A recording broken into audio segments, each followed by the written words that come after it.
Hi and welcome along to AFTV Transfer Daily, the show that keeps you up to date with players that have been linked with a summer transfer move to Arsenal. We spoke about it on last night's show that we made a signing, and that signing is Marquinhos, who I spoke about, well, I've been speaking about for quite a few days.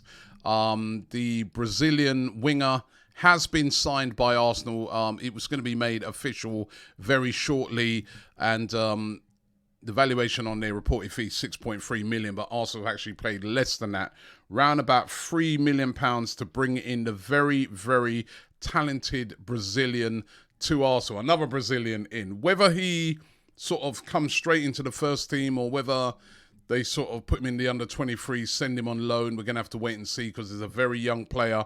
However, we have acquired a very, very talented player. There were journalists over in Brazil absolutely staggered that Arsenal have been able to get this player so cheaply because he's so highly rated. So that's going to be the first signing for Arsenal. But who's going to be next? Who's going to be those big signings that we really want to see?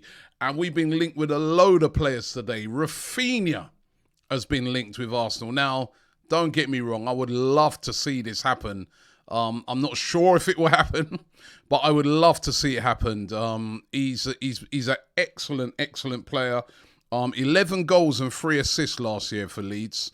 And since he's been signed from Rennes by Leeds, he's been an absolutely brilliant player. He's in the Brazilian national team. One of the integral reasons why Leeds stayed up last year. And he's valued at around about £40 million. However, the talk is that Leeds want about 60 million for him.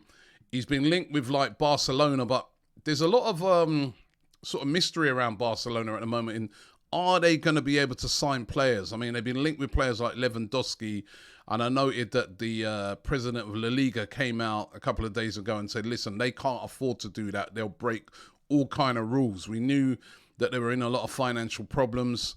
They have done some deals recently, Barcelona, sort of commercial deals that was hoping to get them out of that situation, but it looks like they still have some financial problems. Will they be able to sign Raphina? And can Arsenal swoop? He's a player of top quality, but do we need him right now? You know, we got Saka who can play on that right-hand side, who was brilliant last season. Pepe's still there, I guess, if we move Pepe on. But Raphina heavily linked with Arsenal today. I'm sure there'll be other clubs interested in him as well. And it's a World Cup year for all these Brazilian players. They want to be playing regularly and they want to be playing at the highest level. Could Arsenal get a deal done for Raphina? I'm not 100% sure about it, but the link is still heavy today. We're also linked with this guy, Leandro Trossard of Brighton. Had a very, very good season. Trossard scored some good goals. 8 goals and 3 assists, and plays out on the left wing. Yeah, a good player, Premier League player, you know, who's really, I think when I sort of first saw him at Brighton, I was like, yeah, he's all right.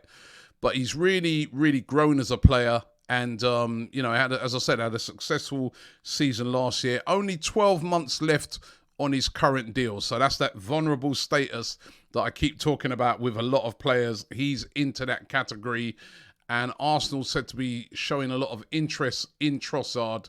Wouldn't be too expensive, around about the £15 million mark. Will it be something Arsenal move? Listen, they're going to be keeping tabs on a lot of players throughout these transfer windows, particularly players like that who have had good seasons and have only got a year left on their contract, and they might be able to bring in on the cheap. So let's keep an eye out on that one. What about Ruben Neves? Now, Ruben Neves, we've been linked with this guy forever. Top quality player. We've seen him year in, year out for Wolves. Plays that defensive midfield position brilliantly, but can also get forward, turn up on the box, score bangers. 4 goals and 2 assists. Bit of a quiet season from last year. He was injured for part of it towards the end, but a very effective player in that midfield. Now, it did look like he was, heading to Manchester United. They look to be the favourites to sign Ruben Neves. However, with Man United looking like it's going to be Frankie de Jong that they're going to sign from Barcelona, it means that Neves is going to be available, and Arsenal would do well to look at him. He would be absolutely perfect for that midfield, and he's been heavily linked with Arsenal today. And another midfielder that's been heavily linked with Arsenal is this guy, Sergej I always pronounce this one, Milinkovic-Savić, a very, very highly rated player. He's one of these players that year in, year out, he gets linked to absolutely everybody, but somehow Lazio have always been able to hang on to him. I don't know how. They've always put a very, very high price on him. Now, his valuation's around about 63 million. He's 27, very, very experienced Serbian international. Current contract expires in 2024, but the rumours are that Lazio would be willing to sell him this summer if they could secure around about £42 million for him. So if he's available, I mean, this sort of player, he would be absolutely brilliant in Arsenal's midfield. 11 goals and 11 assists last season, and a player who should definitely be playing at the highest level because he has all the abilities to do that. Could it be a player that Arsenal look at this summer and try and make a move to sign? Again, it's still early. I mean, we've been linked to all these midfield players. Don't forget there's also Tielemans in there as well, which is probably the favourite. But could Arsenal move for a player like that? And if they did move for a player like Savic, or they move for a player like Neves, then what happens with Granit Xhaka? Would that be curtains for Granit Xhaka? Granit Xhaka still being linked heavily with a move to Roma. They're still interested in him. Remember, Mourinho came in for him last year.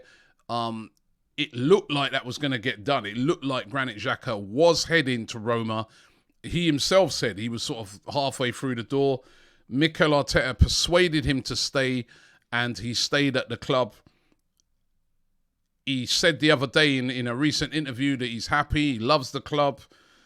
But could this be the year that if, say, Arsenal did move for a Neves or a, Savic, would that see Granit Xhaka move on to a Roma, Arsenal cash in on him, and then use some of that money to try and get an upgrade in one of those other players? Going to be very, very interesting to see. Now, this next player that we link with is a centre-back, goes by the name of Gleison Bremer. 25-year-old Brazilian, plays for Torino, a centre-back, and valued at around about £31.5 million. I can tell you a story on this guy that I was over in Cyprus last year, and I met I did something with his agent over there in Cyprus, right? And I remember him telling me at the time, Robbie, Gleison Bremer, watch out for this player. He's brilliant. I don't know why no one hasn't come in for him yet. He's at Torino, but he's fantastic. He's strong. And he was telling me, he goes, he's perfect for the Premier League. Now, he's been heavily linked with a move to Tottenham. Tottenham seem to be the team that, if they don't get Bastoni, who they've been trying to get, they would like to get Gleison Bremer. But Arsenal also getting linked with him. Now, do we need another centre-back? I mean, when I think about it, don't forget that this season coming, it's a World Cup year. That's going to break up the season. Plus, on top of that, don't forget, 5 substitutions this year. So having a big squad, having a squad which has, multiple players in different positions and multiple players of quality is going to be very, very important. So, with 5 subs, you could see players that maybe start off on the bench being played regular. But Gleison Bremer linked with Arsenal today, and not too sure about it, as I said, because Tottenham seem to be heavily linked to him as well, more than us. And I'm not sure if that's a priority for us, but he has been linked with us. And what about Ainsley Maitland-Niles? Now, I feel a bit sorry for this guy. It's almost like he's been missed around for a very, very long time at Arsenal. He's had loan moves away to West Brom. Last season, he was on loan at Roma. Won the Conference League at Roma. However, was a bit of a bit part player for Roma. Didn't really work out for him. Has come back off of loan now. And Nottingham Forest, heavily linked with signing Ainsley Maitland-Niles today. They would like to bring him to... I forgot the name of the stadium now. Like to bring him to Nottingham Forest, the City Ground. That's it. They want to bring him to the City Ground, right? And maybe they're looking on him, as I say, a replacement for Jed Spence, who was brilliant for Forest last year, but he was on loan from Middlesbrough, and it looks like he's definitely going to Tottenham, and they're looking for a replacement for him. And Ainsley Maitland-Niles, I'm not sure on what sort of fee might be exchanged for him. I think he's only got about a year left on his contract. But you know what? He's a player that I think he needs to be playing regular football now. 24, needs to be playing regular football and is good enough to play regular football in the Premier League. And I think that'd be a great move for him if that does materialise. So let's keep an eye on that one.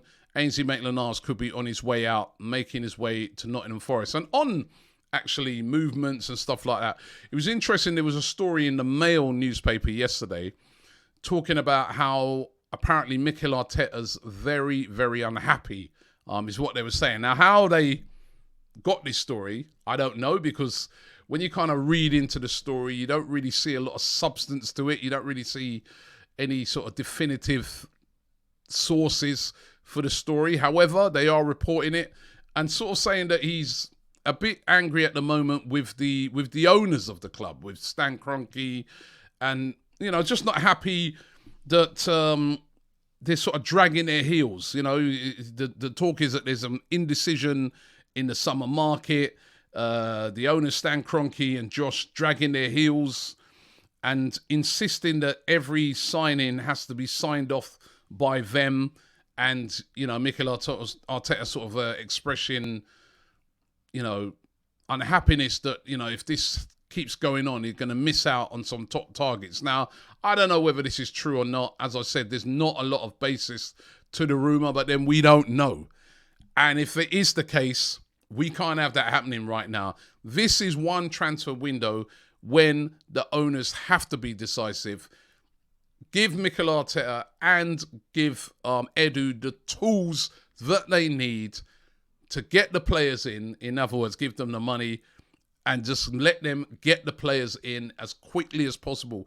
We don't want to have a scenario like last year where we're buying players and they haven't even had a proper pre-season. And, I want the players in early. Get those players in early so when they're having that pre-season over in America, over in Germany, those players are there playing with the team, getting themselves ready so that we can start a season off decently for once in our lives. So let's hope that that story is not true, but certainly it's going to be a very, very busy summer for Mikel Arteta. Listen, thanks for watching the show today. Don't forget to keep it locked here for all the best content around Arsenal. Subscribe to AFTV for all the notifications and like this video, and I'll see you tomorrow.